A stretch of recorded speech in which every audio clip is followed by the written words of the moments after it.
আজকের টপিকটা হচ্ছে মুরগির আমসা নিয়ে। আপনার মুরগির যদি আমসা হয়ে থাকে তাহলে কি ওষুধ খাওয়াবেন, কি কি করণীয়। Okay, let's go.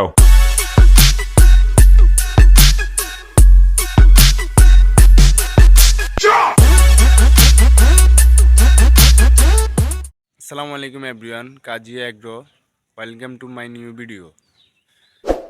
আপনাদের একটাই সমস্যা, কমন সমস্যা, মুরগির আমসা। এটা নিয়ে চিন্তিত।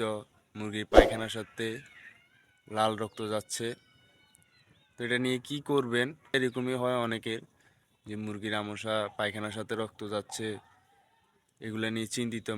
মুরগির খাওয়া দাওয়া কমে যাচ্ছে, ওজন বৃদ্ধি কমে যাচ্ছে। তাহলে আমাদের কক্সিট্রেল বিট ব্যবহার করতে হবে 4 থেকে 5 দিন, প্রতি এক লিটার পানিতে 1 গ্রাম। আশা করি ইনশাল্লাহ সুস্থ হয়ে যাবে।